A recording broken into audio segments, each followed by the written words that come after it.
जय सिया राम। और ये हम अपना पाठ आगे बढ़ाते हैं। उससे पहले श्री राम की वंदना करते हैं। इससे हनुमान जी प्रसन्न होते हैं और जहाँ पर राम कथा होती है हनुमान जी वहाँ पे प्रकट हो जाते हैं।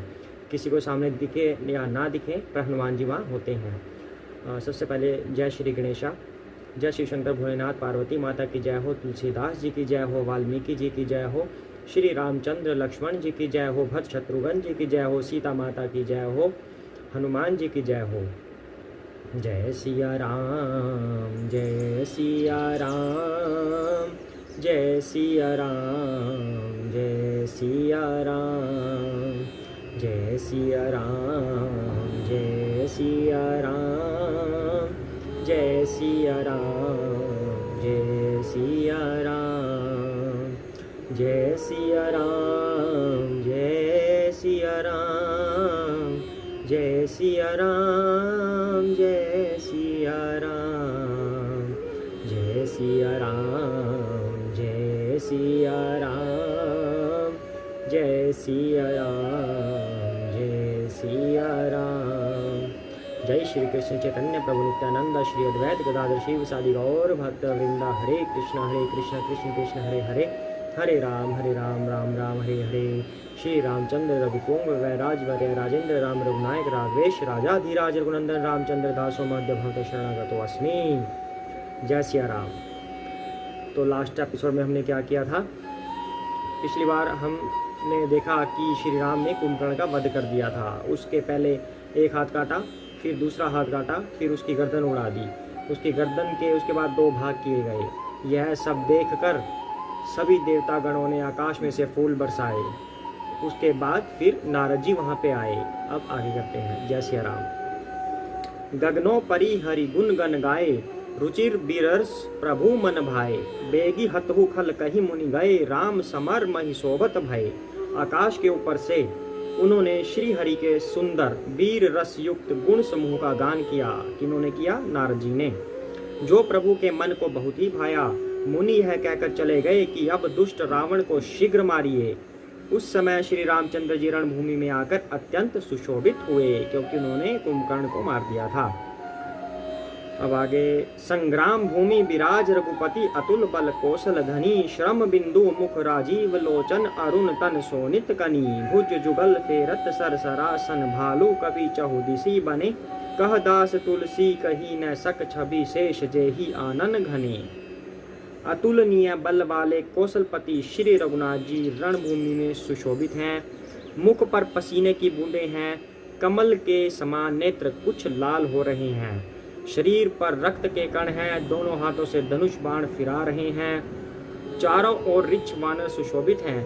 तुलसीदास जी कहते हैं कि प्रभु की इस छवि का वर्णन शेष जी भी नहीं कर सकते, जिनके बहुत से मुख हैं। इसके मुख है बहुत से, शेष जी के बहुत से मुख हैं।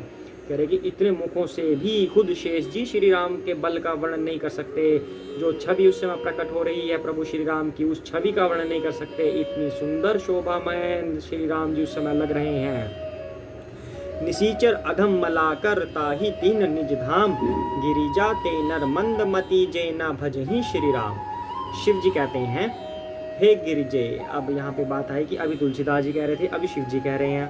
तो क्या तात्पर्य है? ये बात कई बार हो चुकी है कि ये कथा वास्तव में शिव जी सुना रहे हैं पार्वती माता को। जो कथा शिव जी ने पार्वती माता को सुनाई वो तुलसीदास जी इस बुक के माध्यम से हमें बता रहे हैं कि शिव जी ने क्या कहा था। शिव जी ने आगे काकभुशुंडी को भी सुनाई ये कथा, काकभुशुंडी ने गरुड़ जी को भी सुनाई ये कथा, तो याज्ञवल्क्य जी भरद्वाज मुनि को सुना रहे हैं ये कथा।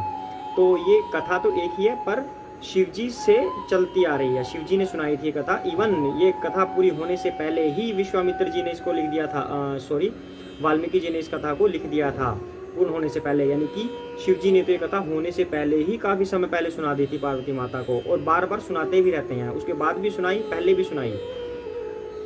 तो शिव जी कहते हैं हे गिरिजे, कुंभकर्ण जो नीच राक्षस और पाप की खान था, उसे श्री राम ने अपना परम धाम दे दिया। यानी कि ऐसे नीच राक्षस को भी प्रभु श्री राम ने अपना धाम दे दिया। अतः वे मनुष्य निश्चय ही मंद बुद्धि हैं जो उन श्री राम को नहीं भजते। वैसे तो कुंभकर्ण कोई नीच नहीं है, राक्षस नहीं है, वो तो जय विजय में से एक है, प्रभु के भक्त हैं, वो प्रभु के द्वारपाल हैं वैकुंठ लोक में। उनको शापवश पृथ्वी पर आना पड़ा था, 3 बार उन्हें राक्षस कुल में जन्म लेना था, इस वजह से ये सब चीज़ें हो रही हैं।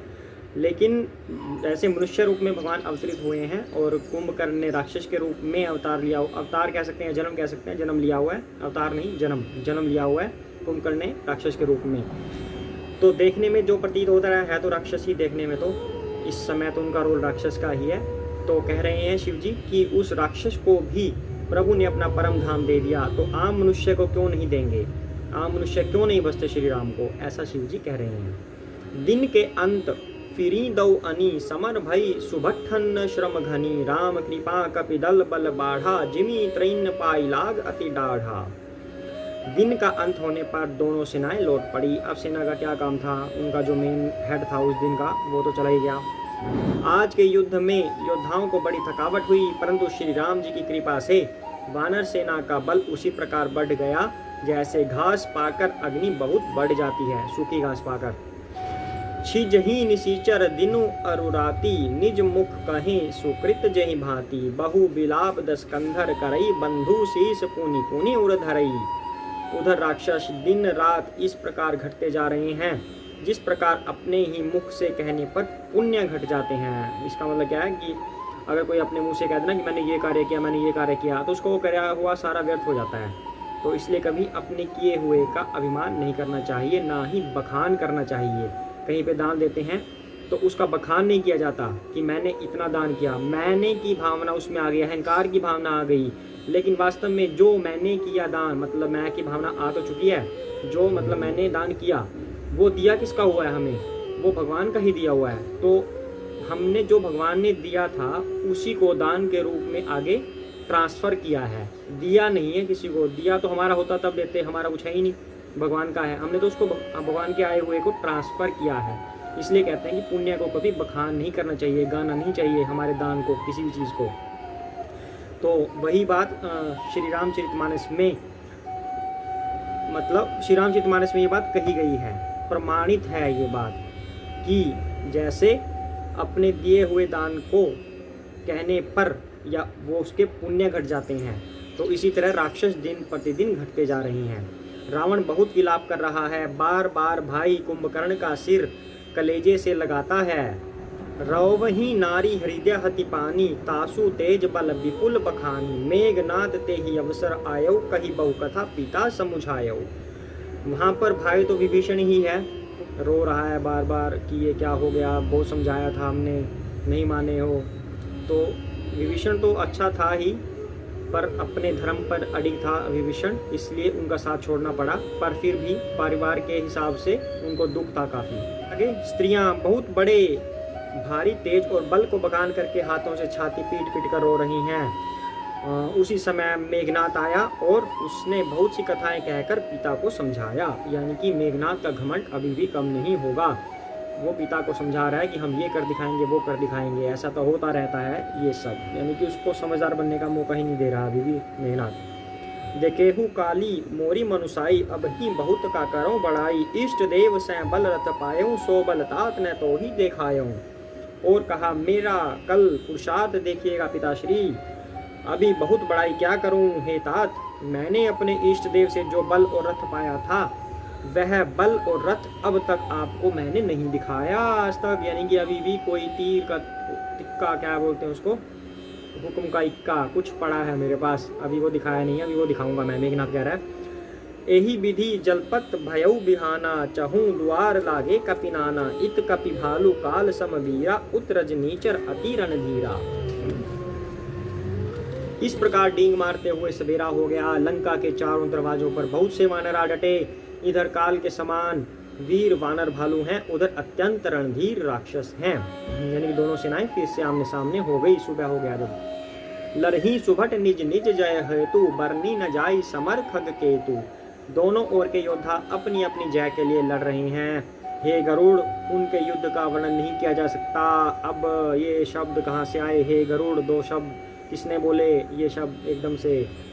अभी अभी यही बातचीत हुई थी शिव जी ने ये कथा काकभुशुंडी को सुनाई, काकभुशुंडी ने ये कथा गरुड़ जी को सुनाई। यानी कि ये अब काकभुशुंडी जी बोले बीच में, हे गरुड़ सुनिए, ठीक है। तो उनके युद्ध का वर्णन नहीं किया जा सकता, यानी कि कथा ये सब लोग सुना रहे हैं और तुलसीदास जी उसको लिख रहे हैं। मेघनाथ माया मय रथ चढ़ी गयो वो आकाश, मेघनाथ माया मय रथ चढ़ी गयो आकाश, गरजेऊ अट्टहास करी भई कपि कट कही त्रास। मेघनाथ उसी पूर्वोक्त मायामय रथ पर चढ़कर आकाश में चला गया और अट्टहास करके गरजा, जिससे वानरों की सेना में भय छा गया। यानी कि वानर सेना जो थी वैसे अत्यंत अद्भुत थी, पर वो माया जाल को नहीं जानती थी, उन्होंने नहीं देखा था ये सब जो एकदम से कर देते थे राक्षस। तो वो आकाश में अपना रथ लेकर चला गया, वानर एकदम से डर गए। हालांकि बल वानरों में बहुत ज्यादा था।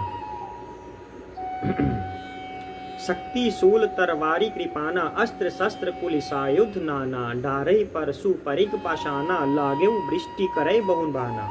वह शक्ति शूल तलवार कृपाण आदि अस्त्र शस्त्र एवं वज्र आदि बहुत से आयुध चलाने लगा तथा फरसे परिग पत्थर आदि डालने लगा और बहुत से बाणों की वृष्टि करने लगा। यानी कि वो ऊपर चढ़ गया। ऊपर चढ़ने के बाद मेघनाथ ने क्या किया, ऊपर से बरसा रहा है कि ये तो सब छोटे हैं वानर, ये मेरा क्या मुकाबला करेंगे, अगर मैं ऊपर से इनके ऊपर डालूंगा तो ये थक जाएंगे, हार जाएंगे। ऐसे मेघनाथ ऊपर से बरसाने लगा।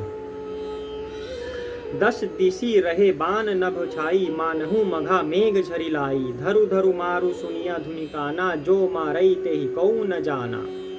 आकाश में 10 दिशाओं में बाण छा गए, मानो मघा नक्षत्र के बादलों ने झड़ी लगा दी हो। पकड़ो पकड़ो मारो ये शब्द कानों से सुनाई पड़ते हैं, पर जो मार रहा है उसे कोई नहीं जान पाता। यानी कि क्या कर रहा है वो मेघनाथ, ऊपर से बरसा रहा है, सब बाण बरसा रहा है, पत्थर बरसा रहा है, इतने बाणों की झड़ी लगा दी, पर दिख कोई भी नहीं रहा। मारो मारो पकड़ो तो बोल रहे हैं, पर किसे पकड़े किसे मारे, कोई दिख ही नहीं रहा कौन बाण बरसा रहा है। मेघनाथ ने कुछ ऐसा मंजर बना दिया वहां पे।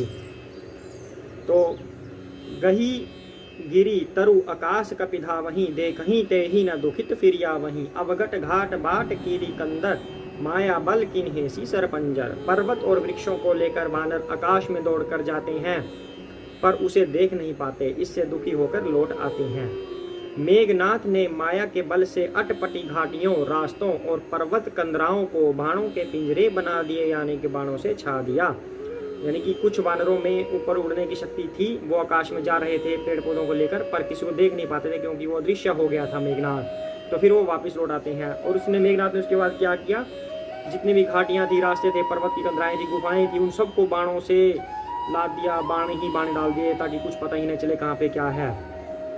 जाही कहाँ व्याकुल भय बंदर, सुरपति बंदी परे जनु मंदर।